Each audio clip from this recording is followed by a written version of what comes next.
Hi hello ನಮಸ್ಕಾರ. ನಾನು ಅಭಿಷೇಕ್ ಶೃಂಗೇರಿ.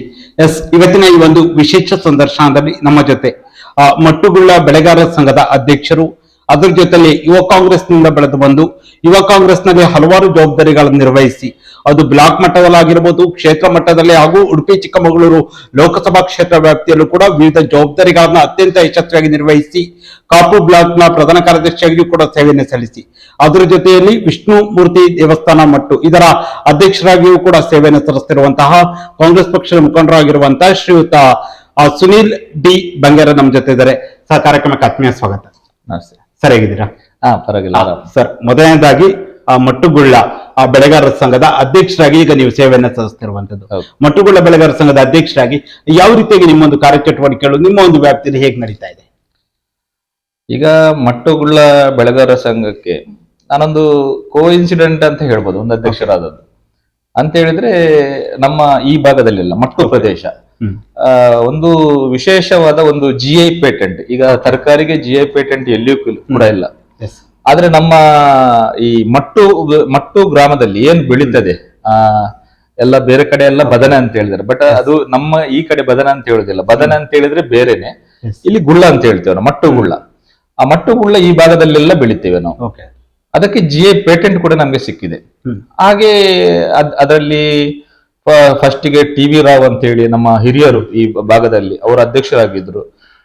ಅವರಾದ ನಂತರ ಸುಧಾಕರ್ ಡಿ ಅಮೀನ್ ಅಂತ ಹೇಳಿ ಅವರು ಅಧ್ಯಕ್ಷರಾದ್ರು. ಅದಾದ ನಂತರ ನನ್ನ ತಂದೆಯವರು ಅಧ್ಯಕ್ಷರಾದ್ರು.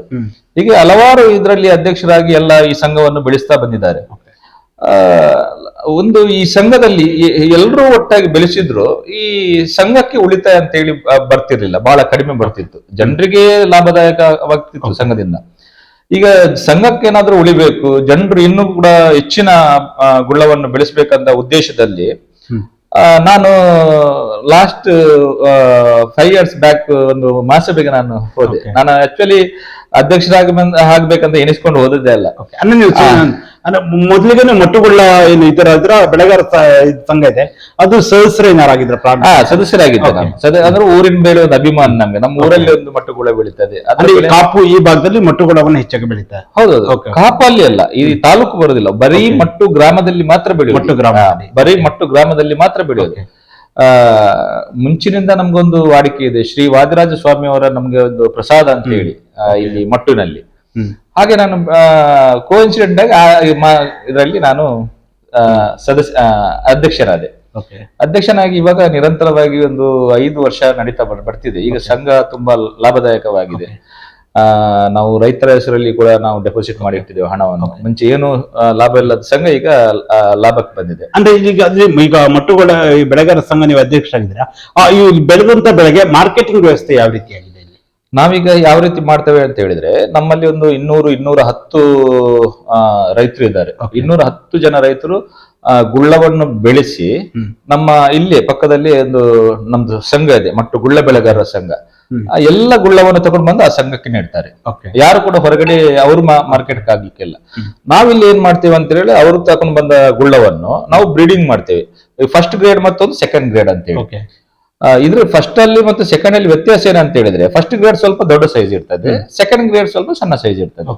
ನಾವು ಎರಡಕ್ಕೂ ಸ್ಟಿಕ್ಕರ್ ಹಾಕ್ತೇವೆ. ಒಂದಕ್ಕೆ ಫಸ್ಟ್ ಗ್ರೇಡ್ಗೆ ನಾವು ಹಳದಿ ಸ್ಟಿಕ್ಕರ್ ಹಳದಲ್ಲ ಯೆಲ್ಲೋ ಸ್ಟಿಕ್ಕರ್ ಹಾಕ್ತೇವೆ, ಸೆಕೆಂಡ್ ಗ್ರೇಡ್ಗೆ ನಾವು ಬ್ಲೂ ಸ್ಟಿಕ್ಕರ್ ಹಾಕ್ತೇವೆ. 2 ಸ್ಟಿಕ್ಕರ್ ಹಾಕಿ ನಾವು ಮಾರುಕಟ್ಟೆಗೆ ಇಲ್ಲಿಂದ ನಾವೇ ಮಾರುಕಟ್ಟೆ ಮಾಡ್ತೇವೆ. ಅದರಲ್ಲಿ ನಾವು ಮಾರುಕಟ್ಟೆ ಮಾಡುವಾಗ ಇಲ್ಲಿ ಡ್ಯಾಮೇಜ್ ತೆಗಿತೇವೆ, ಏನಾದ್ರೂ ಹುಳಗಳು ಏನಾದ್ರೂ ಅಂತದ್ದು ಡ್ಯಾಮೇಜ್ಗೆ ಹಾಕ್ತೇವೆ. ಹಾಗೆ ಒಳ್ಳೆ ಕ್ವಾಲಿಟಿ ಮಾಡಿ ನಾವು ಇಲ್ಲಿ ಮಾರ್ಕೆಟ್ಗೆಲ್ಲ ನಾವೇ ಮಾರ್ಕೆಟ್ ಮಾಡ್ತೇವೆ. ಅಂದ್ರೆ ಈ ಮಟ್ಟುಗಳ ಗುಳ್ಳೆಯನ್ನು ಬೆಳೆದ ಸಂದರ್ಭದಲ್ಲಿ ರೈತರಿಗೆ ಏನೇ ಒಂದು ಬೆಳೆಯನ್ನು ಬೆಳೆದರೆ ಲಾಭವನ್ನ ಹೆಚ್ಚಿನದಾಗಿ ನಿರೀಕ್ಷೆಯನ್ನು ಮಾಡ್ತಾರೆ. ಹಾಗೆ ಯಾವ ರೀತಿಯಾದ ಲಾಭದಾಯಕವಾಗಿದೆ? ನಮ್ಮ ಇಲ್ಲಿ ಏನಾಗ್ತದೆ ಅಂತ ಹೇಳಿದ್ರೆ, ಮಟ್ಟು ಗುಳ್ಳದಲ್ಲಿ ರೈತರಿಗೆ ಈ ಹಡಿಲು ನಡುದಂತ ಹೇಳ್ತೇವೆ ನಾವು. ಹಡಿಲು ನಡುದಂತ ಹೇಳಿ ಈ ಭತ್ತವನ್ನು ಬೆಳೆಸದೆ ಗದ್ದೆಯನ್ನು ಪೆಂಡಿಂಗ್ ಇಟ್ಟು ಫಸ್ಟ್ ಮಾಡ್ತಾರೆ. ಹಾಗೆ ಮಾಡುವಾಗ ಏನಾಗ್ತದೆ ಅಂದ್ರೆ ಸ್ವಲ್ಪ ಲಾಭದಾಯಕ ಆಗ್ತದೆ. ಅಂದ್ರೆ ಸ್ಟಾರ್ಟಿಂಗ್ ಅಲ್ಲಿ ನಮ್ಮಲ್ಲಿ ರೈತರಿಗೆ ನಾವು ಒಂದು 120 ತನಕ ರೂಪಾಯಿ ಕೊಡ್ತೇವೆ. 1 kg ಗುಳ್ಳಕ್ಕೆ 120 ರೈತರಿಗೆ ಕೊಡ್ತೇವೆ ನಾವು ರೇಟ್. ಒಂದು 100 kg ಹಾಕಿದ್ರೆ ಅವರಿಗೆ ಅಲ್ಲಿ ಅವರ ಖರ್ಚಿ ಮಾಡಿದ್ದು ಬಂದು ಬಿಡ್ತದೆ. ಆ ರೀತಿ ಆಗ್ತದೆ. ಹಾಗಾಗಿ ಸ್ಟಾರ್ಟಿಂಗ್ ಮಾಡಿದವ್ರಿಗೆ ಸ್ವಲ್ಪ ಲಾಭ ಜಾಸ್ತಿ ಇರ್ತದೆ. ಆದ್ರೆ ಕೊನೆಗೆ ಏನಾಗ್ತದೆ ಅಂತ ಹೇಳಿದ್ರೆ ಈ ಸೆಪ್ಟೆಂಬರ್ ಅಲ್ಲಿ ಯಾರು ನಾಟಿ ಮಾಡ್ತಾರ ಗುಳ್ಳವನ್ನು, ಅವ್ರು ಸ್ವಲ್ಪ ಜನವರಿ ತನಕ ಲಾಭದಲ್ಲಿ ಬರ್ತದೆ. ಅದಾದ ನಂತರ ಈ ಭತ್ತ ಮಾಡಿ ಕಟಾವ್ ಮಾಡಿ ಆದ ನಂತರ ಪುನಃ ಮಾಡ್ತಾರೆ. ಅಂತವ್ರಿಗೆ ಏನಾಗ್ತದೆ ಅಂತ ಹೇಳಿದ್ರೆ ಆ ಟೈಮ್ ಅಲ್ಲಿ ಎಲ್ಲಾ ಕಡೆ ಇಲ್ಲಿ ಗುಳ್ಳಾಗ್ತದೆ, ಸ್ವಲ್ಪ ಮಾರ್ಕೆಟ್ ಅಲ್ಲಿ ರೇಟ್ ಡೌನ್ ಆಗ್ತದೆ. ಆದ್ರೂ ನಾವು ಲಾಸ್ಟ್ ಇಯರ್ ತನಕ ನಾವು 50 ರೂಪಾಯಿಗಿಂತ ಕಮ್ಮಿ ಬರ್ಲಿಕ್ಕೆ ಬಿಡ್ಲಿಲ್ಲ. 1 ಕೆಜಿ ಗುಳ್ಳಕ್ಕೆ 50 ರೂಪಾಯಿಗಿಂತ ಕಮ್ಮಿ ಬರ್ಲಿಕ್ಕೆ. ವಾರ್ಷಿಕವಾಗಿ ನಿಮ್ಮ ಒಂದು ಮಟ್ಟುವಿನ ಈ ಒಂದು ನಿಮ್ಮ ಒಂದು ಬೆಳೆಗಾರ ಸಂಘ ವ್ಯಾಪ್ತಿಯಲ್ಲಿ ಇಷ್ಟು ಗುಳ್ಳವನ್ನು ಬೆಳೆಯುವ ಕೆಲಸ ಆಗ್ತಾ ಇದೆ. ನಾವಂತ ಹೇಳಿದ್ರೆ ನಮ್ದು ಈ ಮಟ್ಟುಗುಳ್ಳದ ಸಂಘದಲ್ಲಿ ಒಂದು 8 ತಿಂಗಳು ನಮ್ಮ ಕಾರ್ಯಚಟುವಟಿಕೆ ಇರ್ತದೆ. 8 ತಿಂಗಳು ನಾವು ಇದನ್ನು ಬೆಳೆಸ್ತೇವೆ. ಈ 8 ತಿಂಗಳಲ್ಲಿ ಒಂದು ಸ್ಟಾರ್ಟಿಂಗ್ 1-2 ತಿಂಗಳು ಸ್ವಲ್ಪ ನಿಧಾನವಾಗಿರ್ತದೆ, ಮತ್ತೊಂದು 2 ತಿಂಗಳು ನಿಧಾನವಾಗಿರ್ತದೆ. ಅಂದ್ರೆ ಕೊನೆಗೆ ಉಳಿದು 4 ತಿಂಗಳಲ್ಲಿ. ಆ 4 ತಿಂಗಳಲ್ಲಿ ನಾವು ಏನಿಲ್ಲ ಅಂತ ಹೇಳಿದ್ರೆ 1,30,30,00,000 ತನಕ ವ್ಯವಹಾರ ಮಾಡ್ತೇವೆ.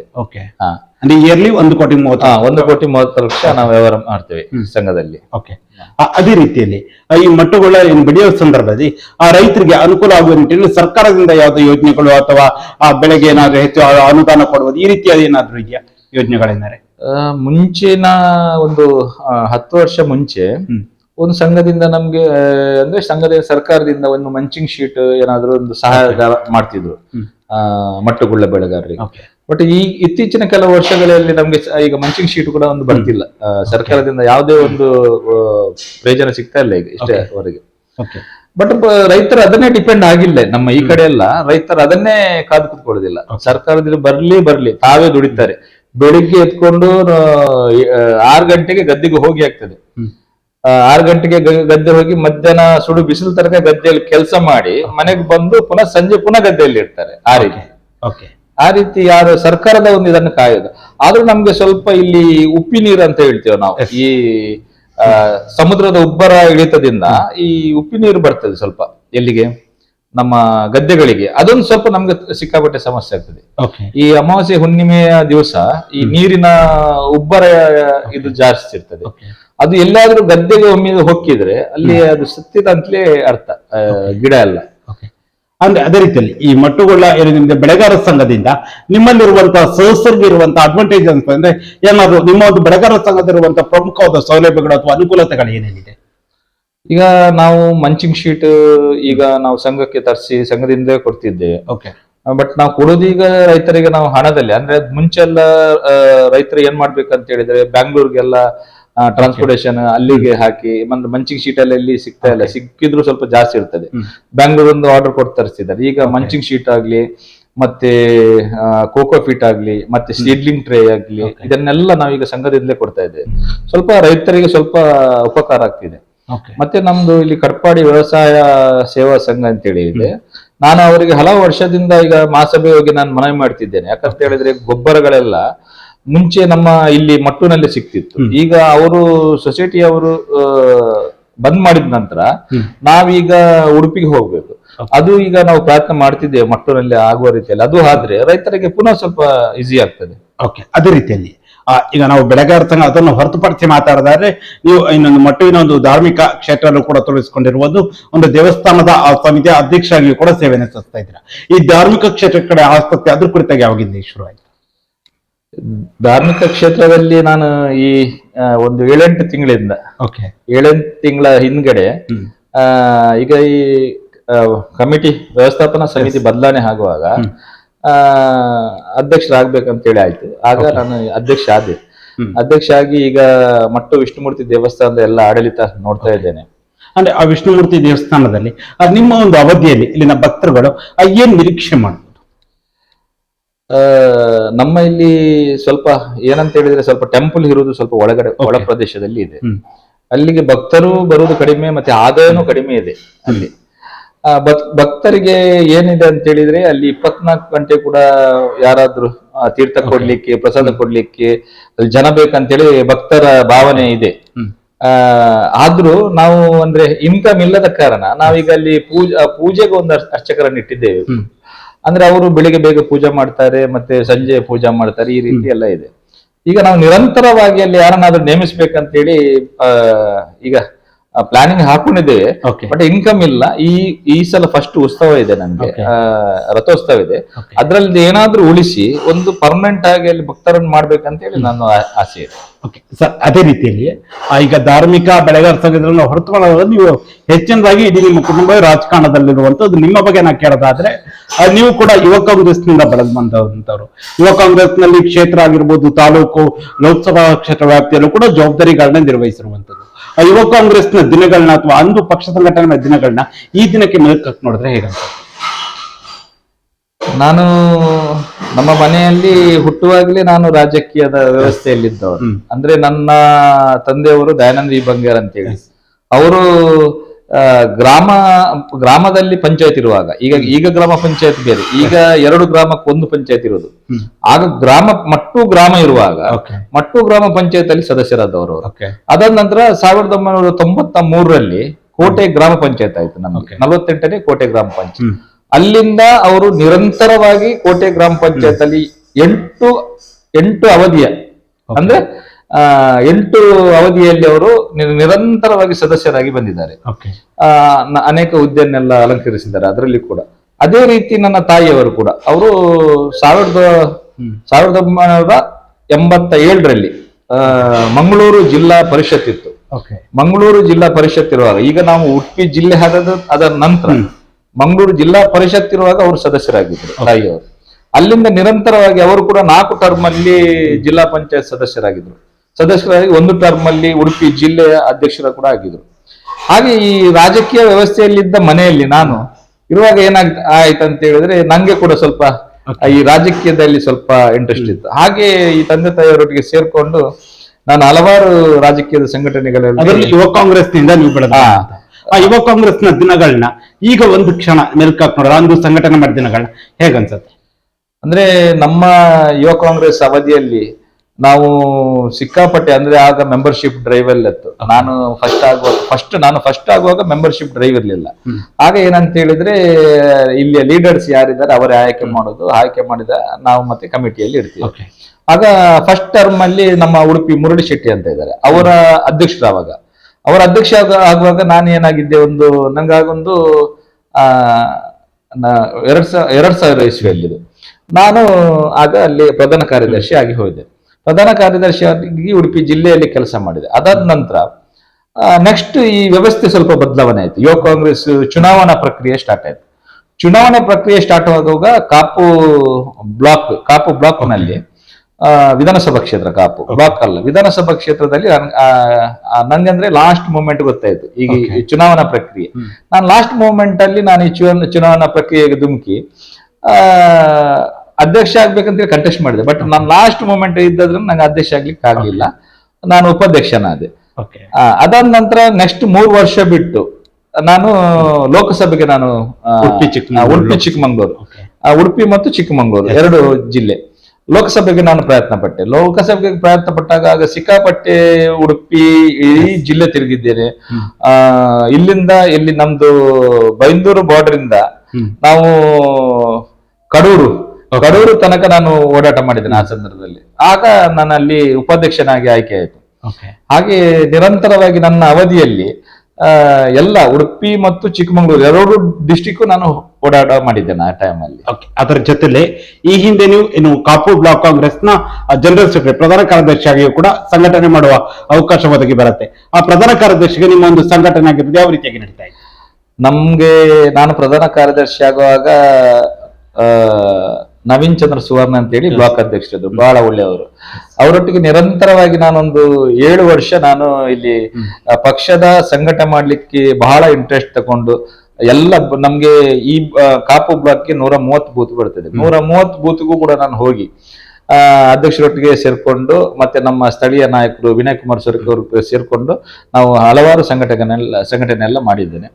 ಬಟ್ ಈ ಟರ್ಮ್ ಬದಲಾವಣೆ ಆಗುವಾಗ ನನ್ಗೆ ನಮ್ಮ ರಾಜ್ಯದ ನಾಯಕರು ವಿನಯ್ ಕುಮಾರ್ ಸೊರಕೆ ಅವರು ಹೇಳಿದ್ರು, ಅವನು ಬ್ಲಾಕ್ ಅಲ್ಲಿ ನಿಲ್ತಾನಂದ್ರೆ ಬ್ಲಾಕ್ ಅಲ್ಲಿ ನಿಲ್ಲಿ, ಡಿಸ್ಟಿಕ್ ಹೋಗ್ತಾನಂದ್ರೆ ಡಿಸ್ಟಿಕ್ ಹೋಗ್ಲಿ ಅಂತ ಹೇಳಿದ್ರು. ಅದಕ್ಕೆ ನಾನು ಈಗ ಬ್ಲಾಕ್ ಅಲ್ಲಿ ಅಂತೂ ಸುಮಾರು ವರ್ಷ ದುಡಿದಿದ್ದೇನಲ್ಲ, ಇನ್ನು ಮುಂದೆ ನಾನು ಡಿಸ್ಟಿಕ್ ಹೋಗ್ತೇನೆ ಅಂತ ಹೇಳುವ ಉದ್ದೇಶದಿಂದ ನಾನು ಇವಾಗ ಡಿಸ್ಟಿಕ್ ಪ್ರೆಸಿಡೆಂಟ್ ನಾನು ಟ್ರೈ ಮಾಡ್ತಿದ್ದೇನೆ. ಅಂದ್ರೆ ಈಗ ಮುಂದೆ ಈಗ ಡಿಸ್ಟಿಕ್ ಪ್ರೆಸಿಡೆಂಟ್ ಬದಲಾವಣೆ ಆಗುವ ಸಾಹಿತ್ಯ ಕೂಡ ಇದೆ ಅಂತ ಹೇಳ್ತಾ ಇದ್ದಾರೆ. ಹೌದೌದು. ನೀವು ಕೂಡ ಪ್ರಬಲ ಆಕಾಂಕ್ಷಿ. ಹೌದೌದು, ನಾನು ಕೂಡ ಪ್ರಬಲ ಆಕಾಂಕ್ಷಿ. ನಾನೀಗ ಎಲ್ಲ ನಾಯಕರನ್ನು ಭೇಟಿಯಾಗಿದ್ದೇನೆ. ಎಸ್ ಅಂದ್ರೆ ಈಗ ಒಂದು ಅಧ್ಯಕ್ಷ ಸ್ಥಾನ, ಜಿಲ್ಲಾಧ್ಯಕ್ಷ ಸ್ಥಾನ ಕೇಳ್ಬೇಕಾದ್ರೆ ಕೆಲವೊಂದು ಕ್ವಾಲಿಫೈಡ್ ಅಥವಾ ಏನೇನನ್ನು ಇದ್ ಮಾಡ್ತಾರೆ.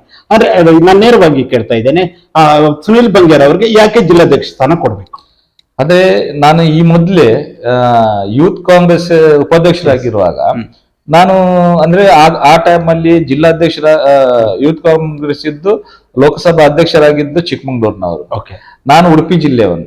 ಹಾಗೆ ನಮ್ಗೆ ಆ ಕಾಲದಲ್ಲಿ ಇಡೀ ಉಡುಪಿ ಜಿಲ್ಲೆ ನಮ್ಗೆ ತಿರುಗಾಡಿ ಅಭ್ಯಾಸ ಇದೆ. ಅಂದ್ರೆ ಉಡುಪಿ ಜಿಲ್ಲೆಗೆ ಅಧ್ಯಕ್ಷ ನಾನೇ ಆ ಕಾಲ ಟೈಮ್ ಅಲ್ಲಿ. ಆ ರೀತಿ ಚಿಕ್ಕಮಂಗ್ಳೂರ್ನವರು ಅಲ್ಲಿ ಅಧ್ಯಕ್ಷರಾಗಿದ್ರು. ಹಾಗೆ ಇಡೀ ಉಡುಪಿ ಜಿಲ್ಲೆ ನಂಗೆ ಸಂಘಟನೆ ಮಾಡಿ, ಅಂದ್ರೆ ನಂದೇ ಒಂದು ಟೀಮ್ ಇದೆ ಉಡುಪಿ ಜಿಲ್ಲೆಯಲ್ಲಿ, ನಂದೇ ಒಂದು ತಂಡ ಇದೆ. ಈಗ ನನ್ನ ಅವಧಿಯಲ್ಲಿ ಇದ್ದವರು ಬ್ಲಾಕ್ ಅಧ್ಯಕ್ಷರಾಗಿದ್ದಾರೆ, ಒಂದು ಎರಡು ಮೂರು ಜನ ಬ್ಲಾಕ್ ಅಧ್ಯಕ್ಷರಾಗಿದ್ದಾರೆ. ಹಾಗೆ ನಂಗೆ ಉಡುಪಿ ಜಿಲ್ಲೆ ಸ್ವಲ್ಪ ಸಂಘಟನೆ ಮಾಡ್ಲಿಕ್ಕೆ ಸ್ವಲ್ಪ ಈಸಿ ಆಗ್ತದೆ. ಓಕೆ, ಈಗ ಉಡುಪಿ ಜಿಲ್ಲೆ ಅಂತ ಬಂದಾಗ ಈಗ 5 ವಿಧಾನಸಭಾ ಕ್ಷೇತ್ರ ವ್ಯಾಪ್ತಿ ಬರುತ್ತೆ. 5ಕ್ಕೆ 5 ವಿಧಾನಸಭಾ ಕ್ಷೇತ್ರಗಳನ್ನು ಬಿಜೆಪಿಗ ಗೆದ್ದಿರುವಂತದ್ದು. ಕರಾವಳಿ ಭಾಗ ಅಂತ ಬಂದ್ರೆ ಬಿಜೆಪಿಲಿ ತನ್ನ ಭದ್ರಕೋಟೆಯನ್ನಾಗಿ ಮಾಡ್ಕೊಂಡಿದೆ. ನೀವೀಗ ಅಧ್ಯಕ್ಷರಾಗಿ ಅಂತ ಅವಕಾಶ ಸಿಕ್ಕಿದ್ರೆ ಬಿಜೆಪಿಯ ಭದ್ರಕೋಟೆಯನ್ನು ಚಿತ್ರ ಮಾಡಲು ಸಾಧ್ಯ ಇದೆಯಾ? ಮೊದಲನೇದಾಗಿ ನಾವು ಬಿಜೆಪಿಯ ಭದ್ರಕೋಟೆಯನ್ನು ಚಿತ್ರ ಮಾಡುವುದಲ್ಲ, ನಮ್ಮೊಳಗೆ ನಾವು ಸಂಘಟನೆ ಮಾಡಬೇಕು. ನಮ್ಮೊಳಗಡೆ ನಾವು ಸಂಘಟನೆ ಸರಿಯಾಗಿ ಮಾಡಿದ್ರೆ ತಾನಷ್ಟಕ್ಕೆ ಅದು ಚಿತ್ರ ಆಗಿ ಹೋಗ್ತದೆ. ಅದನ್ನ ನಾವು ಚಿತ್ರ ಮಾಡ್ಬೇಕಂತ ಇಲ್ಲ. ಇಲ್ಲಿ ಉಡುಪಿ ಜಿಲ್ಲೆಯಲ್ಲಿ ಏನು ಸಮಸ್ಯೆ ಆಗಿದೆ ಅಂತ ಹೇಳಿದ್ರೆ, ಮೊದಲಿನ ಕಾಲದಲ್ಲಿ ನಾನು ನನ್ನ ತಾಯಿಯವರ ಕಾಲದಲ್ಲಿ ನೋಡ್ತಿದ್ದೇನೆ, ಒಂದು ಬೂತ್ ಮಟ್ಟದಲ್ಲಿ ಸ್ಥಳೀಯವಾಗಿ ಒಬ್ಬ ಕೆಲಸ ಮಾಡುವವನು ಒಂದು ಅಷ್ಟು ಡೆಡಿಕೇಟೆಡ್ ಇದ್ದ, ವೋಟರ್ ಲಿಸ್ಟ್ ಅನ್ನು ಕೈಯಲ್ಲಿ ಇಟ್ಕೊಂಡು ಕೆಲಸ ಮಾಡ್ತಿದ್ದ. ಇತ್ತೀಚೆಗೆ ಏನಾಗಿದೆ ಅಂತ ಹೇಳಿದ್ರೆ, ನಾಯಕರ ಹಿಂದೆ ತಿರುಗಾಡುವವರು ಹೆಚ್ಚು ಜನ ಆಗಿದ್ದಾರೆ ಬಿಟ್ರೆ, ಒಂದು ವೋಟರ್ ಲಿಸ್ಟ್ ಅನ್ನು ಹಿಡ್ಕೊಂಡು ಬೂತ್ ಮಟ್ಟದಲ್ಲಿ ಸ್ಥಳೀಯವಾಗಿ ಕೆಲಸ ಮಾಡುವವರು ಬಹಳ ಕಡಿಮೆ. ನಾನು ಅದೇ ಕೇಳ್ಬೇಕಂತಿದ್ದೆ. 1.5-2 ದಶಕಗಳ ಹಿಂದೆ ನೋಡಿದ್ರೆ, ಬಹುಶಃ 2004ಗಿಂತ ಮೊದಲು ನೋಡಿದ್ರೆ ಉಡುಪಿ ಜಿಲ್ಲೆಯಲ್ಲಿ ಬಹುತೇಕ ಕಾಂಗ್ರೆಸ್ ಪ್ರಾಬಲ್ಯವನ್ನು ಬೆಳೆದಿತ್ತು. ಕಾಂಗ್ರೆಸ್ ಬಹುತೇಕ 5ಕ್ಕೆ 5 ವಿಧಾನಸಭಾ ಕ್ಷೇತ್ರಗಳನ್ನು ಗೆದ್ದ ಇತಿಹಾಸ ಕೂಡ ಇತ್ತು ಅಂತ ಟೈಮಲ್ಲಿ. ಆದ್ರೆ ಇತ್ತೀಚೆಗೆ ಕಳೆದ 1.5-2 ದಶಕಗಳಿಂದ ಈ ಒಂದು ಮಟ್ಟಿಗೆ ಹಿನ್ನಡೆ ಆಗಲು ಕಾರಣ ಏನು? ಅದೇ ನಾನು ನಿಮ್ಗೆ ಹೇಳ್ತಾ ಇದ್ದೆ ಆ ವಿಷಯ, ಹಿನ್ನಡೆ ಯಾಕೆ ಆದ್ವಿ ಅಂತ ಹೇಳಿ. ನಮ್ಮನ್ನು ಈ ಉಡುಪಿ ಜಿಲ್ಲೆಯಲ್ಲಿ ಕಾಂಗ್ರೆಸ್ ಹಿನ್ನಡೆ ಆಗಲು ಬಹಳ ಕಷ್ಟ, ಹಿನ್ನಡೆ ಆಗಲು ಸಾಧ್ಯನೇ ಇಲ್ಲ. ಆದ್ರೆ ಇಲ್ಲಿ ಯಾವ ರೀತಿ ಆಗಿದೆ ಅಂತ ಹೇಳಿದ್ರೆ, ಇಲ್ಲಿ RSS ಸ್ವಲ್ಪ ಪ್ರಾಬಲ್ಯವಾಯಿತು. ಈ ಕರಾವಳಿ ಪ್ರದೇಶದಲ್ಲಿ ಏನಾಯ್ತು ಅಂತ ಹೇಳಿದ್ರೆ, ಸ್ವಲ್ಪ ಮುಗ್ಧ ಜನರೆಲ್ಲ, ಈಗ ಎಲ್ಲ ಕಮ್ಯುನಿಟಿಯವರು ಸ್ವಲ್ಪ ಮುಗ್ಧತೆ ಜಾಸ್ತಿ ಅಂತ ಹೇಳ್ಬೋದು. ದೇವರನ್ನು ನಾವು ಸ್ವಲ್ಪ ಹತ್ತಿರದಿಂದ ನೋಡುವವರು ನಾವು ಸ್ವಲ್ಪ. ಇದೇ ಲಾಭವನ್ನು RSS ನವರು ಏನ್ ಮಾಡ್ತಿದ್ದಾರೆ ಅಂತ ಹೇಳಿ, ಹಲವಾರು ಭಜನಾ ಮಂದಿರ ಇರ್ಬೋದು, ಹಲವಾರು ರೀತಿಯ ದೈವ ದೇವರ ನಮ್ದು ಸಂಘಟನೆಯಲ್ಲಿ ಇರ್ಬೋದು, ಇದಕ್ಕೆಲ್ಲ ಹೊಕ್ಕಿ ಅವರು ಸ್ವಲ್ಪ ಜನರನ್ನು ಮನ ಪರಿವರ್ತನೆ ಮಾಡ್ಲಿಕ್ಕೆ ಸ್ಟಾರ್ಟ್ ಮಾಡಿದ್ದಾರೆ.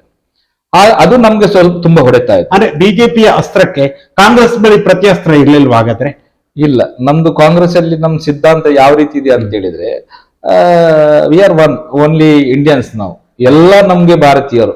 ಅದರಲ್ಲಿ ಜೈನರು ಇರ್ಲಿ, ಸಿಖ್ರು ಇರ್ಲಿ, ಮುಸಲ್ಮಾನರು ಇರ್ಲಿ, ಕ್ರಿಶ್ಚಿಯನ್ಸ್ ಇರ್ಲಿ, ಅಲ್ಲ ಹಿಂದೂಸ್ ಇರ್ಲಿ, ಯಾರಿದ್ರು ನಾವು ಒಂದೇ, ಎಲ್ರು ಒಂದೇ ಅಂತೇಳಿ ನಮ್ಮ ಒಂದು ನಮ್ದು ಸಂಸ್ಕೃತಿ ಕಾಂಗ್ರೆಸ್ ಇದ್ದು. ಹಾಗಾಗಿ ನಾವು ಒಂದು ಧರ್ಮವನ್ನು ಹಿಡ್ಕೊಂಡು ಹೋಗ್ಲಿಕ್ಕೆ ಬಹಳ ಕಷ್ಟ ಆಗ್ತದೆ. ನಾವು ಅದನ್ನು ಪ್ರತಿವಾದ ಮಾಡ್ಲೇಬೇಕು. ಅವಾಗ ಆ ಹಿನ್ನೆಲೆಯಲ್ಲಿ ನಮ್ಗೆ ಸ್ವಲ್ಪ ಹೊಡೆತ ಬಿತ್ತು. ನಾವು ಈಗ ಸ್ವಲ್ಪ ಒಂದು ಸಾಫ್ಟ್ ಕಾರ್ನರ್ ಆಗಿ ಹಿಂದುತ್ವದಲ್ಲಿ ನಾವು ಹೋದ್ರೆ ಸ್ವಲ್ಪ ಏನಾದ್ರು ನಮ್ಗೆ ಲಾಭ ಆಗ್ತಿತ್ತು. ಬಟ್ ನಾವು ಸಾಫ್ಟ್ ಕಾರ್ನರ್ ಅಲ್ಲಿ ನಾವು ಹೋಗ್ಲಿಕ್ಕೆ ಸಾಧ್ಯ ಇಲ್ಲ. ಯಾಕಂತ ಹೇಳಿದ್ರೆ ನಮ್ದು ಯಾವ ರೀತಿ ಅಂತ ಹೇಳಿದ್ರೆ ಸೆಕ್ಯುಲರಿಸಮ್ ಅಂತ ಹೇಳಿ ಸೆಕ್ಯುಲರಿಸಮ್ ಆ ರೀತಿ ಇದ್ದೇವೆ ನಾವು ಈ ಕಡೆ. ಆದ್ರೂ ನಾವು ಹಿಂದೂಗಳಾಗಿ ನಾವು ನಮ್ಮ ದೈವ ದೇವರನ್ನು ನಂಬುದು ನಂಬ್ತೇವೆ. ಬಟ್ ಅದನ್ನ ನಮ್ಗೆ ಏನಾಗ್ತದೆ ಅಂತೇಳಿ ಬಿಜೆಪಿಯಲ್ಲಿ ಏನ್ ಮಾಡ್ತಾರೆ, ಅದನ್ನು ನಮ್ಮನ್ನು ಜನರ ವಿರುದ್ಧ ಎತ್ತಿ ಕಟ್ತಾರೆ. ಅದೇ ಸಮಸ್ಯೆ ಆಗ್ತಿರೋದು. ನಾನು ನೇರವಾಗಿ ಹೇಳ್ತೀನಿ, ಉಡುಪಿ ಜಿಲ್ಲೆಯಲ್ಲಿ ಮತ್ತೊಮ್ಮೆ ಕಾಂಗ್ರೆಸ್ ಇನ್ನು 2 ವರ್ಷಗಳ ಕಾಲ ಮಾತ್ರ ಬಾಕಿ 2028ರ ಚುನಾವಣೆಗೆ ಮತ್ತೊಮ್ಮೆ ಕಾಂಗ್ರೆಸ್ ಇಲ್ಲಿ ಪ್ರಾಬಲ್ಯ ಸಾಧಿಸಲು ಸಾಧ್ಯ ಇದೆಯಾ? 100% ಸಾಧ್ಯ ಇದೆ. ನಾನು ಅದನ್ನೇ ಈಗ ಆಗ ಹೇಳಿದ್ ನಾನು. ಯಾಕೆ ಅಂತ ಹೇಳಿದ್ರೆ, ಈ ಜನರಿಗೆ ಏನಾಗಿದೆ ಅಂತ ಹೇಳಿದ್ರೆ, ಇವರು ಎಷ್ಟು ಮಂಗ ಮಾಡ್ಬೋದು ಬಿಜೆಪಿಯವರು. ನಾ ಸ್ವಲ್ಪ ಈ ಹಿಂದುತ್ವದ ಹೆಸರಲ್ಲಿ ಮಂಗ ಮಾಡ್ಬೋದು ಬಿಟ್ರೆ, ಮತ್ತೆ ಜನರಿಗೆ ಈಗ ಸ್ವಲ್ಪ ಅರಿವಾಗಿದೆ. ಅಂದ್ರೆ ಸ್ವಲ್ಪನೇ ಈಗ ಜನರಿಗೆ ಗೊತ್ತಾಗಿದೆ, ಓಟಿಗೋಸ್ಕರ ಇವ್ರು ಮಾಡ್ತಿದ್ದಾರೆ ಅಂತೇಳಿ. ಹಾಗಾಗಿ ನಾವು ಸರಿಯಾಗಿ ಕಾಂಗ್ರೆಸ್ನವರು ತಳಮಟ್ಟದಲ್ಲಿ ಬೂತ್ ಮಟ್ಟದಲ್ಲಿ ಕೆಲಸ ಮಾಡಿದ್ರೆ 100ಕ್ಕೆ ನಾವು ಇಲ್ಲಿ 5 ಸೀಟ್ ತಗೊಂಡ್ಬರ್ಬೋದು. ಓಕೆ, ಅಂದ್ರೆ ಈಗ ಕಾಂಗ್ರೆಸ್ ಸರ್ಕಾರ 2023 ವಿಧಾನಸಭೆ ಚುನಾವಣೆಯಲ್ಲಿ ಕಾಂಗ್ರೆಸ್ ಪಕ್ಷ ಹಿಡಿತು 5 ಗ್ಯಾರಂಟಿಗಳನ್ನ ಕೊಟ್ಟಿದ್ದು. ಇಡೀ ರಾಜ್ಯದಲ್ಲಿ ಎಲ್ಲಾ ಕಡೆ ವರ್ಕೌಟ್ ಆಯ್ತು. ಬಟ್ ಕರಾವಳಿ ಭಾಗದಲ್ಲಿ, ಉಡುಪಿ ಹಾಗೂ ದಕ್ಷಿಣ ಕನ್ನಡ ಭಾಗದಲ್ಲಿ ಅದು ಯಾವುದೇ ರೀತಿಯ ಪ್ರಭಾವ ಬೀರಿದ್ದು ಕಂಡು ಬಂದಿರಲಿಲ್ಲ ಚುನಾವಣೆಯಲ್ಲಿ. ಈಗ 5 ಗ್ಯಾರಂಟಿಗಳು ಈಗ ಕೂಡ ಈಗ ಚಾಲ್ತಿಯಲ್ಲಿರುವಂತದ್ದು, ಜಾರಿಗೆ ಬಂದಿರುವಂತದ್ದು, ಈ ಎಲ್ಲವೂ ಅಡ್ವಾಂಟೇಜಸ್ 2028 ಚುನಾವಣೆಯಲ್ಲಿ ಸಿಗುತ್ತೆ ಅಂತ ಅನ್ಸುತ್ತಾ? ನನ್ಗೆ ಪಂಚ ಗ್ಯಾರಂಟಿ ಬಹಳ ಒಳ್ಳೆ ಕಾರ್ಯಕ್ರಮ. ರಾಜ್ಯ ಸರ್ಕಾರ ನೀಡಿದ ಏನು ಚುನಾವಣೆಗೆ ಮುಂಚಿತವಾಗಿ ಏನು ಘೋಷಣೆ ಮಾಡಿದ್ದಾರೆ, ಚುನಾವಣೆ ನಂತರ ಅದನ್ನ ಎಲ್ಲವನ್ನು ಅನುಷ್ಠಾನ ತಂದಿರುವುದು ಬಹಳ ಒಂದು ಸಂತೋಷದಾಯಕ. ಬಟ್ ಒಳ್ಳೆ ಕಾರ್ಯಕ್ರಮ. ಆದ್ರೆ ಈ ಉಡುಪಿ ಮಂಗಳೂರು ಜನ ಹೇಗಂತ ಹೇಳಿದ್ರೆ ಆ ಗ್ಯಾರಂಟಿಗೆಲ್ಲ ನಮ್ಗೆ ಅಷ್ಟೊಂದು ನಮ್ಗೆ ಲಾಭ ಆಗ್ತದೆ ಅಂತ ಹೇಳಿ ನಾವು ಹೇಳುದಿಲ್ಲ. ಉಡುಪಿ ಅತಿ ಹೆಚ್ಚು ಪರ್ಸೆಂಟೇಜ್ ವೈಸ್ ನೋಡಿದ್ರೆ ಅತಿ ಹೆಚ್ಚು ಸೌಲಭ್ಯವನ್ನು ಪಡೆದುಕೊಂಡಿದ್ದ ಜಿಲ್ಲೆಗಳಲ್ಲಿ ಉಡುಪಿ ಮಂಗಳೂರಲ್ಲಿ ಉಡುಪಿ ಪ್ರಥಮ ಸ್ಥಾನದಲ್ಲಿ. ಹೌದು, ಉಡುಪಿ ಪ್ರಥಮ ಸ್ಥಾನದಲ್ಲಿ, ಉಡುಪಿ ಮತ್ತು ಮಂಗಳೂರು ಪ್ರಥಮ ಸ್ಥಾನದಲ್ಲಿ ಇರ್ತೇವೆ ಎಲ್ಲದಲ್ಲಿ ಕೂಡ. ಆದ್ರೂ ನಮ್ಗೆ ಅದು ಬೆನಿಫಿಟ್ ಆಗಿ ಬರ್ತದೆ ಅಂತ ಹೇಳಿ ಬರುದಿಲ್ಲ. ಬರಲೂಬಹುದು. ಯಾಕಂತ ಹೇಳಿದ್ರೆ ಈ ಮನೆಯಲ್ಲಿ ಮಹಿಳೆಯರದ ಆರ್ಥಿಕ ಪರಿಸ್ಥಿತಿ ಎಲ್ಲ ತುಂಬಾ ಹಾಳಾಗಿತ್ತು ಈ ಕಡೆ ಎಲ್ಲ. ಬಟ್ ಈಗ ಎಂತ ಆಗ್ತಿದೆ ಅಂತ ಹೇಳಿದ್ರೆ ಒಂದು ತಿಂಗಳಿಗೆ 2,000 ಬರ್ತದೆ. ಆ ರೀತಿ ಒಂದು ಸ್ವಲ್ಪ ಆರ್ಥಿಕವಾಗಿ ಈಗ ಮಹಿಳೆಯರೆಲ್ಲ ಸ್ವಲ್ಪ ಕನ್ವರ್ಟ್ ಆಗುವ ಚಾನ್ಸಸ್ ಇದೆಯಾ? ಸಾಧ್ಯ ಇದೆ. ಸ್ವಲ್ಪ ಮಟ್ಟ, ಎಲ್ಲ ಅಲ್ಲ, ಸ್ವಲ್ಪ ಮಟ್ಟ. ಈಗ ನನ್ಗೆ ನೋಡಿ, ನನ್ಗೆ ಈಗ ಮನೆಯಲ್ಲಿ ಕರೆಂಟ್ ಬಿಲ್ ಫ್ರೀ ಆಗಿ ಬರ್ತಿದೆ. ನೀವು ಕೂಡ ಒಬ್ರು ಫಲಾನುಭವಿ ನಾವು ಫಸ್ಟ್ ಟೈಮ್ ನಾವು ಸರ್ಕಾರದ ಇದರಲ್ಲಿ ಫಲಾನುಭವಿ ಫಸ್ಟ್ ಟೈಮ್. ಈಗ ಈ ಸರ್ಕಾರದಲ್ಲಿ ನಾವು ಫಲಾನುಭವಿ. ನಮ್ಗೆ ಈಗ ಕರೆಂಟ್ ಬಿಲ್ ಒಂದು ಮೇ ಜೂನ್ ಅಲ್ಲಿ 2 ತಿಂಗಳಲ್ಲಿ ಬರ್ತದೆ ಬಿಟ್ರೆ ಉಳಿದ ಎಲ್ಲ ಟೈಮ್ ಅಲ್ಲಿ ನಮಗೆ ಕೂಡ ಫ್ರೀ ಕರೆಂಟ್ ಬಿಲ್. ಹಾಗೆ ಸುನಿಲ್ ಅವರೇ, ಈಗ ರಾಜಕೀಯವಾಗಿ ಒಂದು ನಿರೀಕ್ಷೆಗಳಂತ ಇದ್ದಿರತ್ತೆ. ಹಾಗೆ ಸುನಿಲ್ ಅವರು ರಾಜಕೀಯವಾಗಿ ಏನ್ ನಿರೀಕ್ಷೆ ಇಟ್ಕೊಂಡಿದ್ದೀರಾ? ನನ್ಗೆ ಮುಂಚಿನಿಂದ ಚಿಕ್ಕಂದ್ಲಿಂದಲೂ ನಂಗೆ ಕಾಂಗ್ರೆಸ್ ಪಕ್ಷದಲ್ಲಿ ಒಂದು ಕೆಲಸ ಮಾಡ್ಬೇಕಂತ ಹೇಳಿ ಒಂದು ಆಸೆ. ನಾನು ರಾಜಕೀಯವಾಗಿ ಪಂಚಾಯತ್ ಚುನಾವಣೆ ನಿಲ್ಬೇಕು, ತಾಲೂಕ್ ಪಂಚಾಯತ್ ನಿಲ್ಬೇಕು, ಜಿಲ್ಲಾ ಪಂಚಾಯತ್ ನಿಲ್ಬೇಕು, ಆ ಆಕಾಂಕ್ಷೆಯನ್ನು ಇಷ್ಟವರೆಗೆ ನಾನು ಇಟ್ಕೊಳ್ಳಿಲ್ಲ. ಅಂದ್ರೆ ನನ್ ಮುಂಚೆಯಿಂದಲೂ ನನ್ಗೆ ಪಕ್ಷದಲ್ಲಿ ಕೆಲಸ ಮಾಡ್ಬೇಕಂತೇಳಿ, ಅಂದ್ರೆ ಪಕ್ಷದ ಏನು ಉದ್ದೇಶ ಇದೆ ಅದು ನನ್ಗೆ ಇಷ್ಟವಾಗಿದೆ. ಆದ್ರೆ ನಮಗೆ ಬಂದ ಮಾಹಿತಿ ಪ್ರಕಾರ ಸುನಿಲ್ ಡಿ ಬಂಗೇರವರು ಜಿಲ್ಲಾ ಪಂಚಾಯತ್ ಚುನಾವಣೆಯ ಪ್ರಬಲ ಟಿಕೆಟ್ ಆಕಾಂಕ್ಷಿ. ಇಲ್ಲ ಅಂದ್ರೆ ನಾಯಕರು ನಿಲ್ಲಿಕ್ಕೆ ಹೇಳಿದ್ದಾರೆ ನನ್ಗೆ. ಜಿಲ್ಲಾ ವೈಯಕ್ತಿಕವಾಗಿ ನಿಮ್ಗೆ ಇಲ್ಲ, ನಾಯಕರು ನಿಲ್ಲಕ್ಕೆ ಹೇಳಿದ್ದಾರೆ. ಬಟ್ ನನ್ಗೆ ವೈಯಕ್ತಿಕವಾಗಿ ನನ್ಗೇನು ಇಷ್ಟ ಇಲ್ಲ. ಜಿಲ್ಲಾ ಪಂಚಾಯತ್ಗೆ ಅಷ್ಟು ಇಂಟ್ರೆಸ್ಟ್ ಇಲ್ಲ ನನ್ಗೆ, ಮುಂಚೆಂದೂ ಇಂಟ್ರೆಸ್ಟ್ ಇಲ್ಲ. ಅಂದ್ರೆ ಚುನಾವಣಾ ರಾಜಕೀಯದ ಬಗ್ಗೆ ಆಸಕ್ತಿ ಇಲ್ಲ? ಇಲ್ಲ, ಚುನಾವಣಾ ರಾಜಕೀಯದ ಬಗ್ಗೆ ಆಸಕ್ತಿ ಇಲ್ಲ. ನಾನು ಏನಿದ್ರು ನಾನು ಪಕ್ಷಕ್ಕೆ ಇನ್ನೂ ಕೂಡ ನನ್ಗೆ ಯಾವ್ದಾದ್ರು ಉನ್ನತ ಹುದ್ದೆ ಕೊಟ್ರೆ ನಾನು ಅದ್ರಲ್ಲಿ ದುಡಿತೇನೆ. 24x7 ನಂದು. ಪಾರ್ಟಿಗೋಸ್ಕರ ನಾನು ಎಲ್ಲಾ ಟೈಮ್ ನಾನು ಕೆಲಸ ಮಾಡ್ತಿದ್ದೆ. ಕಾಪು ಬ್ಲಾಕ್ ಅಲ್ಲಿ ನಾನು ಪ್ರಧಾನ ಕಾರ್ಯದರ್ಶಿ ಆಗಿರುವಾಗ ನಾನು ಮನೆಗೆ ಬರ್ತಿದ್ದು ರಾತ್ರಿ 1 ಗಂಟೆಗೆ. ಅಷ್ಟ ತನಕ ನಾನು ಬ್ಲಾಕ್ ಅಲ್ಲಿ ಒಬ್ನೇ ಕುತ್ಕೊಂಡು ನನ್ನ ಕೆಲಸವನ್ನು ಮಾಡ್ತೇನೆ ನಾನು. ಅಂದ್ರೆ ಈಗ ಕಾಪು ವಿಧಾನಸಭಾ ಕ್ಷೇತ್ರ ಅಂತ ಬಂದಾಗ ವಿನಯ್ ಕುಮಾರ್ ಸೋರ್ಕೆ ಅವರು ಇಲ್ಲಿ ಶಾಸಕರಾಗಿ, ಸಚಿವರಾಗಿಯೂ ಕೂಡ ಸೇವೆಯನ್ನು ಸಲ್ಲಿಸಿದ ಒಂದು ಕಾಲಘಟ್ಟ ಇದೆ. ಹೌದು. ಆದ್ರೆ ಕಳೆದ 2-3 ಟರ್ಮ್ ಹಿಂದೆ ಇಲ್ಲಿ ಅವರು ಚುನಾವಣೆಗೆ ಸ್ಪರ್ಧೆ ಮಾಡಿದ್ರು ಕೂಡ ಗೆಲುವನ್ನು ಸಾಧಿಸಕ್ಕೆ ಇಲ್ಲ ಆಗ್ತಾ ಇಲ್ಲ. ಮತ್ತೊಮ್ಮೆ ಕಾಪು ವಿಧಾನಸಭಾ ಕ್ಷೇತ್ರದಲ್ಲಿ ಕಾಂಗ್ರೆಸ್ ಗೆಲ್ಲುವ ವಿಶ್ವಾಸ ಇದೆಯಾ? ನಾವು ಅದೇ ನಾನು ಹೇಳ್ತಾ ಇರೋದು, ನಾವು ಯಾವ ರೀತಿಯಾದ ಸಂಘಟನೆ ನಡೀತಾ ಇದೆ? ಸ್ವಲ್ಪ ಸಂಘಟನೆಯನ್ನು ಉತ್ತಮ ರೀತಿಯಲ್ಲಿ ಇನ್ನು ಬದಲಾವಣೆ ಮಾಡಿದ್ರೆ, ಬೂತ್ ಮಟ್ಟದಲ್ಲಿ ನಾವು ಬದಲಾವಣೆ ಮಾಡಿದ್ರೆ 100ಕ್ಕೂ ಉಡುಪಿ ಜಿಲ್ಲೆಯಲ್ಲಿ 5 ಕ್ಷೇತ್ರಗಳಲ್ಲಿ ಕಾಪು ಕ್ಷೇತ್ರದಷ್ಟು ಸುಲಭವಾದ ಕ್ಷೇತ್ರ ಯಾವುದಿಲ್ಲ. ಉಡುಪಿ ಜಿಲ್ಲೆ 5 ಕ್ಷೇತ್ರಗಳಲ್ಲಿ ತುಂಬಾ ಸುಲಭವಾದ ಕ್ಷೇತ್ರ ಅಂತ ಹೇಳಿ ಕಾಪು ಕ್ಷೇತ್ರ. ನಾವು ಸಂಘಟನೆಯಲ್ಲಿ ಸ್ವಲ್ಪ ಬದಲಾವಣೆ ಮಾಡಿದ್ರೆ 100ಕ್ಕೆ 100 ಕಾಪುಗೆ ಹೇಳ್ತದೆ, ಸಮಸ್ಯೆನೇ ಇಲ್ಲ. ಅಂದ್ರೆ ವಿನಯ್ ಕುಮಾರ್ ಸರ್ಕಾರ ಅವರ ನೇತೃತ್ವದಲ್ಲಿ ಯಾವ ರೀತಿಯಾಗಿ ಪ್ರಸ್ತುತ ಸಂಘಟನೆ ನಡೀತಾ ಇದೆ?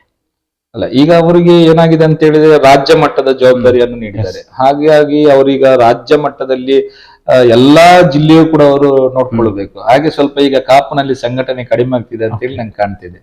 ಹಾಗೆ ಅಂದ್ರೆ ವಿನಯ್ ಕುಮಾರ್ ಸೊರಕೆ ಅವರು ಅಂದ್ರೆ ಅವರು ಸ್ವಲ್ಪ ಈ ಒತ್ತಡ ಜಾಸ್ತಿ ಆಯ್ತು ಅವ್ರಿಗೆ. ರಾಜ್ಯ ಮಟ್ಟದ ಜವಾಬ್ದಾರಿ ನೀಡಿದಾಗ ಇಲ್ಲಿ ನಮ್ಮ ವಿಧಾನಸಭಾ ಕ್ಷೇತ್ರದಲ್ಲಿ ನಿಲ್ಲಿಕ್ಕೆ ಕಷ್ಟ ಆಗ್ತದೆ ಅವರಿಗೆ. ಹಾಗಾಗಿ ಸ್ವಲ್ಪ ಇಲ್ಲಿ ಸಂಘಟನೆ ಸ್ವಲ್ಪ ನಿಧಾನ ಆಗ್ತಿದೆ ಹಾಗೆ. ಅಂದ್ರೆ ಈಗ ಓವರ್ ಆಲ್ ಆಗಿ ನಾವು ನೋಡ್ತಾ ಹೋದ್ರೆ ನಿಮ್ಮ ತಂದೆಯು ಕೂಡ 8 ಬಾರಿ ಗ್ರಾಮ ಪಂಚಾಯತ್ ಸದಸ್ಯರಾಗಿದ್ರು, ನಿಮ್ಮ ತಾಯಿ ಕೂಡ 4 ಬಾರಿ ಜಿಲ್ಲಾ ಪಂಚಾಯತ್ ಸದಸ್ಯರಾಗಿ ಒಮ್ಮೆ ಅಧ್ಯಕ್ಷರಾಗಿಯೂ ಕೂಡ ಸೇವೆಯನ್ನು ಸಲ್ಲಿಸಿದ್ರು. ನಿಮ್ಮ ಒಂದು ರಾಜಕೀಯ ಬೆಳವಣಿಗೆಯಲ್ಲಿ ಅವರು ಬೆಳೆದು ಬಂದ ಹಾದಿ ಯಾವ ರೀತಿಯಾಗಿ ನಿಮ್ಗೆ ಇನ್ಸ್ಪಿರೇಷನ್ ಆಗಿರುತ್ತೆ?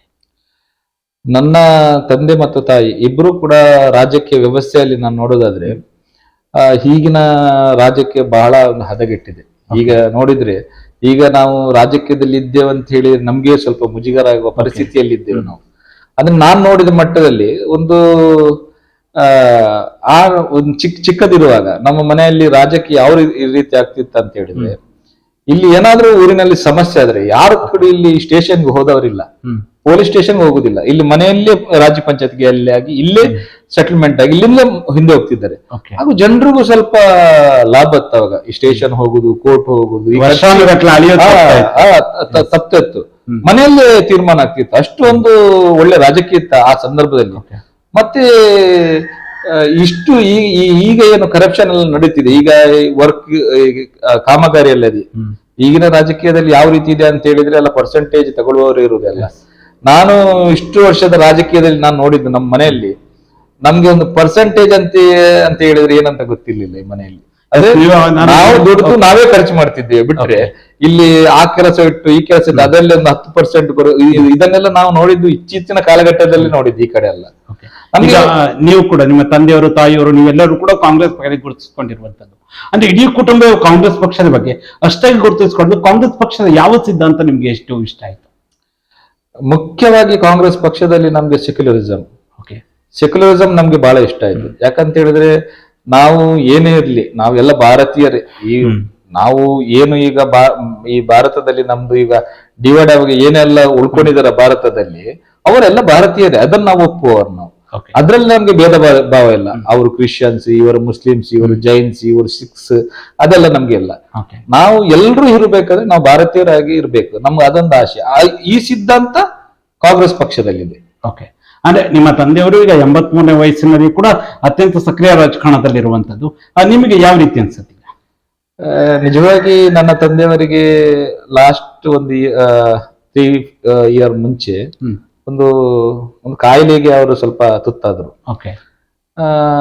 ಬಟ್ ಆವಾಗ ನಾವು ಏನ್ ಮಾಡಿದ್ವಿ ಅಂತ ಹೇಳಿದ್ರೆ, ಅವರು ರಾಜಕೀಯದಲ್ಲಿ ಸಕ್ರಿಯವಾದ್ರೆ ಅವ್ರಿಗೆ ಸ್ವಲ್ಪ ವಿಲ್ ಪವರ್ ಜಾಸ್ತಿ.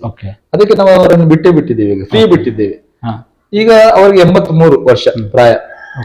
ಅವ್ರು ಈಗಲೂ ನಿಲ್ತೇನೆ ಅಂತ ಅವ್ರಿಗೆ ನಮ್ಗಿಂತ ಜಾಸ್ತಿ ಅವ್ರಿಗೆ 9ನೇ ಬಾರಿಗೆ ನಮ್ಗಿಂತ ಜಾಸ್ತಿ ಇದೆ ಅವ್ರಿಗೆ ಛಲ. ಅದಕ್ಕೆ ನಾವು ಫುಲ್ ಸಪೋರ್ಟ್ ಅವ್ರಿಗೆ ಈ ಸಲ ಕೂಡ. ಯಾಕಂತ ಹೇಳಿದ್ರೆ 9ನೇ ಬಾರಿ ಸದಸ್ಯರಾಗಿ ನೋಡ್ಬೋದು ಅವ್ರನ್ನ. ನೋಡ್ಬೋದು. ಅವ್ರಿಗೆ ಈಗ ಅಷ್ಟು ಮಾರಕವಾದ ಒಂದು ಕಾಯಿಲೆ ಬಂದಿದೆ ಅಂತ ಹೇಳಿದ್ರು ಯಾರು ನಂಬುದಿಲ್ಲ. ಡಾಕ್ಟರ್ ಶಾಕ್ ಆಗಿದ್ದಾರೆ. ಎಲ್ಲಿ ತನಕ ಅಂತ ಹೇಳಿದ್ರೆ ಬದುಕುವುದೇ ಕಷ್ಟ ಅವರು ಆ ರೀತಿ ನಮ್ಗೆ ಇದು ಮಾಡಿದ್ದಾರೆ. ಆದ್ರೆ ಅವರು ಅದನ್ನೆಲ್ಲ ಮೀರಿ ಡಾಕ್ಟರ್ಗೆ ಶಾಕ್ ಕೊಟ್ಟಿದ್ದಾರೆ. ಅವರು ಡಾಕ್ಟರ್ ಮೊನ್ನೆ ಹೋದಾಗ ಹೇಳ್ತಾರೆ ಕಂಪ್ಲೀಟ್ ಕ್ಯೂರ್ ಆಗಿದೆ ಅವ್ರದ್ದು ಅಂತ ಹೇಳ್ತಿದ್ದಾರೆ. ಅವ್ರಿಗೆ ಪುನಃ ಜಾಸ್ತಿ ಹುಮ್ಮಸ್ಸು ಬಂದಿದೆ. ಈಗ ಅವ್ರು 9ನೇ ಬಾರಿಗೆ ಈಗ ನಾಲ್ದು ಕಂಟೆಸ್ಟ್ ಮಾಡ್ಲಿಕ್ಕೆ ತಯಾರಾಗಿದ್ದಾರೆ. ನಾವು ಪೂರ್ತಿ ಬೆಂಬಲ ಅವ್ರು. 83 ಆದ್ರು ನಾನ್ ನೋಡಿದ ಮಟ್ಟಿಗೆ ಈ ಕೋಟೆ ಪಂಚಾಯತ್ ನಲ್ಲಿ 15 ಜನ ಸದಸ್ಯರಿದ್ದಾರೆ. ಆದ್ರೆ ಎಲ್ರಿಗಿಂತ ಜಾಸ್ತಿ ತಿರುಗಾಡೋದು 83 ವರ್ಷ ಪ್ರಾಯದ ನನ್ನ ತಂದೆನೆ. ಹೇಳಲಿಕ್ಕೆ ಬಹಳ ನಂಗೆ ಸಂತೋಷ ಆಗ್ತಿದೆ. ಹಾಗೆ ಬೆಳಿಗ್ಗೆ ನಾನು ಹೇಳೋದಕ್ಕಿಂತ ಮುಂಚೆ ಅವರು ರಿಕ್ಷಾ ಹಿಡ್ಕೊಂಡು ಹೊಡೆ ಆಗ್ತದೆ. ಅವರು ಆಟೋ ರಿಕ್ಷಾ ಹೇಳಿ ಅವ್ರು ತಿರುಗಾಡ್ಲಿಕ್ಕೆ ಸ್ಟಾರ್ಟ್ ಆಗ್ತದೆ ಊರೆಲ್ಲ. ಹಾಗೆ ನಿಮ್ಮ ತಾಯಿಯವರು ಕೂಡ 4 ಬಾರಿ ಜಿಲ್ಲಾ ಪಂಚಾಯತ್ ಆಗಿ, ಒಮ್ಮೆ ಅವಿಭಾಜ್ಯ ದಕ್ಷಿಣ ಕನ್ನಡ ಜಿಲ್ಲೆಯ ಮಂಗಳೂರು ದಕ್ಷಿಣ ಕನ್ನಡ ಅಲ್ಲಿ ಕೂಡ ಅಧ್ಯಕ್ಷರಾಗಿ ಕೂಡ ಸೇವೆಯನ್ನು ಸಲ್ಲಿಸಿದ್ರು. ಅವ್ರು ಏನಾದ್ರು ನಿಮ್ಮ ಒಂದು ರಾಜಕೀಯ ಜೀವನದಲ್ಲಿ ನಿಮ್ಮ ಒಂದು ಏಳಿಗೆ ದೃಷ್ಟಿಯಲ್ಲಿ ಏನಾದ್ರು ಮಾಹಿತಿ ಅಥವಾ ಮಾರ್ಗದರ್ಶನ ನೀಡ್ತಾ ಇರ್ತಾರ? ನಾನೀಗ ರಾಜಕೀಯ ಕ್ಷೇತ್ರದಲ್ಲಿ ನಾನು ಏನಾದ್ರೂ ಒಂದು ಸಣ್ಣ ತಪ್ಪು ಮಾಡಿದ್ರು ನನ್ಗೆ ತಾಯಿ ಮತ್ತು ತಂದೆ ನಂದು ಯಾವಾಗ್ಲೂ ಒಂದು ಬುದ್ಧಿ ಹೇಳ್ತಾರೆ. ಯಾಕಂತ ಹೇಳಿದ್ರೆ ನಂದು ಈಗ ಸ್ವಲ್ಪ ಎಂಗೇಜ್ ಅಂತ ಹೇಳ್ತೇವೆ ಹಾಗೆ ಈಗ ಸ್ವಲ್ಪ ಎಂಗೇಜ್ಗೆ ಮಿಡ್ಲೇಜ್ ಬಂದಿದ್ದೇನೆ. ನಾನು ಯೂತ್ ಕಾಂಗ್ರೆಸ್ ಇರುವಾಗ ನಾನು ಏನು ಸಣ್ಣ ತಪ್ಪು ಮಾಡಿದ್ರು ನನಗೆ ಬುದ್ಧಿ ಮಾತ್ರ ಹೇಳ್ತಾರೆ. ಹಾಗಾಗಿ ನಾನು ರಾಜಕೀಯದಲ್ಲಿ ನನ್ನ ತಂದೆ ನನ್ನ ತಾಯಿಯನ್ನ ಅವರ ನನ್ಗೆ ಗುರುಗಳು ಇಬ್ರು ರಾಜಕೀಯ ಕ್ಷೇತ್ರದಲ್ಲಿ. ನಾನು ಚಿಕ್ಕಂದಿನಿಂದ ಅವರನ್ನೇ ನೋಡಿ ರಾಜಕೀಯ ಕ್ಷೇತ್ರದಲ್ಲಿ ಬಂದಿದ್ದೇನೆ. ಹಾಗಾಗಿ ನಾನು ಕಾಪು ಜನತೆ ಎಲ್ಲ ಮನವನ್ನು ಗೆದ್ದಿದ್ದೇನೆ, ನಮ್ಮ ಕಾರ್ಯಕರ್ತರ ಎಲ್ಲ ಮನ ಗೆದ್ದಿದ್ದೇನೆ. ಸುನಿಲ್ ಬಂಗೇರವರೇ, ಕೊನೆಯದಾಗಿ ಹೇಳಿದ್ದಾರೆ ನಿಮ್ಮ ಪಕ್ಷದ ಕಾರ್ಯಕರ್ತರಿಗೆ, ಮುಖಂಡರಿಗೆ ನಿಮ್ಮ ಒಂದು ಸಾಹಸ, ಹಾಗೆ ಧಾರ್ಮಿಕ ಕ್ಷೇತ್ರಗಳು ಕೂಡ ನೀವು ತೊಡಗಿಸಿಕೊಂಡಿರುವಂತ ಬೆಳೆಗಾರ ಸಂಘದ ಅಧ್ಯಕ್ಷ ಕೂಡ ನೀವು ಆಗಿರುವಂತದ್ದು, ಎಲ್ಲ ವಿಚಾರಗಳ ಕುರಿತು ಕೊನೆಯದಾಗಿ ಏನ್ ಹೇಳಕ್ ಬಯಸ್ತೀರಾ? ಇಲ್ಲ, ರಾಜಕೀಯ ಕ್ಷೇತ್ರದಲ್ಲಿ ಈಗ ಹೆಚ್ಚಿನ ಯುವಕರೆಲ್ಲ ರಾಜಕೀಯ ಕ್ಷೇತ್ರಕ್ಕೆ ಬರ್ತಾರೆ. ಬರುವುದು ನಾನು ನೋಡಿದ ಮಟ್ಟದಲ್ಲಿ ಎಲ್ಲ ಅವರವರ ವ್ಯವಹಾರವನ್ನೆಲ್ಲ ಗಟ್ಟಿ ಮಾಡ್ಲಿಕ್ಕೆ ಬರ್ತಿದ್ದಾರೆ. ಬಟ್ ನಾನು ಹೇಳುದು ಎಲ್ರಿಗೂ ಕೂಡ ವ್ಯವಹಾರ ಬೇರೆನೆ, ರಾಜಕೀಯ ಬೇರೆನೆ. ಯಾರು ಕೂಡ ವ್ಯವಹಾರ ಗಟ್ಟಿಯಾಗ್ಬೇಕಂದ್ರೆ ರಾಜಕೀಯ ಬರಬೇಡಿ. ಜನರ ಸೇವೆ ಮಾಡ್ಲಿಕ್ಕಿದೆ ಅಂತ ಯಾರು ಎಣಿಸ್ತಾರ ಅಂತವ್ರು ರಾಜಕೀಯಕ್ಕೆ ಬನ್ನಿ. ರಾಜಕೀಯದಲ್ಲಿ ನಮ್ಗೆ ರಾಜಕೀಯ ಬಿಟ್ಟು ನಮ್ಗೆ ಜನರ ಸೇವೆ ಮಾಡ್ಬೋದು, ಹಾಗೇನಿಲ್ಲ. ರಾಜಕೀಯದಲ್ಲಿ ನಾವು ಸೇವೆ ಮಾಡ್ಲಿಕ್ಕೆ ಸ್ವಲ್ಪ ಅನುವು ಆಗ್ತದೆ ನಮ್ಗೆ, ಬೇರೆ ಬೇರೆ ರೀತಿಯಲ್ಲಿ ನಮ್ಗೆ ಸ್ವಲ್ಪ ಉತ್ತಮವಾದ ಇದು ಸಿಗ್ತದೆ ಅದರಲ್ಲಿ. ಹಾಗಾಗಿ ವ್ಯವಹಾರವನ್ನು ಸಪರೇಟ್ ಇಟ್ಟು ರಾಜಕೀಯಕ್ಕೆ ಬನ್ನಿ. ಈಗಿನ ಯುವಕರಿಗೆ ನಾನೊಂದು ಸಂದೇಶ ಹೇಳುದು, ಯಾಕಂತ ಹೇಳಿದ್ರೆ ನಾನ್ ನೋಡಿದ ಮಟ್ಟದಲ್ಲಿ ಹೆಚ್ಚಿನ ಯುವಕರು ಅವರ ವ್ಯವಹಾರವನ್ನೇ ಇಟ್ಕೊಂಡು ಬರುದು. ಏನೇ ಇರ್ಲಿ, ಮರಳು ದಂಧೆ ಇರ್ಲಿ, ಗಣಿಗಾರಿಕೆ ಇರ್ಲಿ, ಇಂಥದ್ದನ್ನು ಇಟ್ಕೊಂಡು ಬರ್ತಾರೆ. ಅಂತದ್ದನ್ನು ಇಟ್ಕೊಂಡು ಬರದೆ ಜನರ ಸೇವೆಗಾಗಿ ರಾಜಕೀಯಕ್ಕೆ ಬನ್ನಿ ಅಂತ ಹೇಳಿ ಎಲ್ಲ ಕಾರ್ಯಕರ್ತರು ನಾನು ಹೇಳಲಿಕ್ಕೆ ಬಯಸ್ತೇನೆ. ಓಕೆ, ಸುನಿಲ್ ಬಂಗೇರ್ ಅವರು ಇದುವರೆಗೂ ಈ ಒಂದು ಸಂದರ್ಶನದಲ್ಲಿ ಭಾಗವಹಿಸಿ ಮಟ್ಟುಗುಳ್ಳ ಬೆಳೆಗಾರ ಸಂಘದ ಅಧ್ಯಕ್ಷರಾದ ವಿಚಾರ ಆಗಿರ್ಬೋದು, ಮಟ್ಟುಗುಳ್ಳ ಏನು ಯಾವ ರೀತಿಯಾಗಿ ಇಲ್ಲಿ ವ್ಯವಹಾರ ನಡೆಯುತ್ತೆ, ಅದರ ವಾರ್ಷಿಕ ವಹಿವಾಟುಗಳಾಗಿರ್ಬೋದು, ಅದರ ಅಧ್ಯಕ್ಷರಾಗಿ ನಿಮ್ಮ ಒಂದು ಕೊಡುಗೆ ಆಗಿರ್ಬೋದು, ಜೊತೆಯಲ್ಲಿಯೇ ಇನ್ನು ದೇವಸ್ಥಾನದ ಒಂದು ಅಧ್ಯಕ್ಷರಾಗಿ ಇಲ್ಲಿನ ಮಟ್ಟುವಿನ ಸ್ಥಳೀಯ ದೇವಸ್ಥಾನದ ಅಧ್ಯಕ್ಷರಾಗಿ ಕೂಡ ನೀವು ಮಾಡ್ತಿರುವಂತಹ ಒಂದು ಧಾರ್ಮಿಕ ಸೇವೆಯ ಕುರಿತಾಗಿರ್ಬೋದು, ಜೊತೆಗೆ ಯುವ ಕಾಂಗ್ರೆಸ್ನಿಂದ ನೀವು ಒಂದೊಂದೇ ಜವಾಬ್ದಾರಿಗಳನ್ನು ನಿರ್ವಹಿಸಿ ಅತ್ಯಂತ ಯಶಸ್ವಿಯಾಗಿ, ಜೊತೆಯಲ್ಲಿ ನಂತರ ಇನ್ನು ಬ್ಲಾಕ್ ನ ಪ್ರಧಾನ ಕಾರ್ಯದರ್ಶಿಯಾಗಿ ನಿಮ್ಮ ಒಂದು ಸಂಘಟನೆ ಆಗಿರ್ಬೋದು, ನಂತರ ಈಗ ಜಿಲ್ಲಾಧ್ಯಕ್ಷ ಸ್ಥಾನದ ವಿಚಾರಗಳಾಗಿರ್ಬೋದು, ಹಾಗೆ ಚುನಾವಣೆಗೆ ಸ್ಪರ್ಧೆ ಮಾಡುವ ವಿಚಾರ ಆಗಿರ್ಬೋದು, ಜೊತೆ ನಿಮ್ಮ ತಂದೆ ತಾಯಿ ಇಬ್ಬರು ಕೂಡ ರಾಜಕೀಯ ಜೀವನದಲ್ಲಿ ಯಾವ ರೀತಿಯಾಗಿ ಏಳಿಗೆಯನ್ನು ಸಾಧಿಸಿದ್ದಾರೆ, ಅವರ ಯಶಸ್ಸರ ಕುರಿತಾಗಿರ್ಬೋದು, ಸಂಪೂರ್ಣವಾಗಿ ನಿಮ್ಮ ಒಂದು ರಾಜಕೀಯ ಜೀವನದ ಎಲ್ಲ ವಿಚಾರಗಳ ಕುರಿತಾಗಿ ಸುದೀರ್ಘವಾದ ಚರ್ಚೆಯಲ್ಲಿ ಭಾಗವಹಿಸಿದ್ದಕ್ಕಾಗಿ ನಮ್ಮ ಸೈನ್ಯ ಸಮಾಚಾರ ತಂಡದ ವತಿಯಿಂದ ನಿಮಗೆ ಹೃತ್ಪೂರ್ವಕ ಧನ್ಯವಾದಗಳು. ನೋಡಿದ್ರಲ್ಲ ವೀಕ್ಷಕರೇ, ಇದು ಮಟ್ಟುಗುಳ್ಳ ಏನು ಬೆಳೆಗಾರ ಸಂಘದ ಅಧ್ಯಕ್ಷರು, ಕಾಂಗ್ರೆಸ್ ಪಕ್ಷದ ಮುಖಂಡರು ಆಗಿರುವಂತಹ ಶ್ರೀಯುತ ಸುನಿಲ್ ಡಿ ಬಂಗೇರ್ ಅವರ ಜೊತೆಗಿನ ವಿಶೇಷ ಸಂದರ್ಶನ. ಮುಂದಿನ ವಾರ ಇನ್ನೊಬ್ಬ ವಿಶೇಷ ಅತಿಥಿಯ ಜೊತೆ ನಿಮ್ಮ ಮುಂದೆ ಬರುತ್ತೇನೆ. ನಮಸ್ಕಾರ.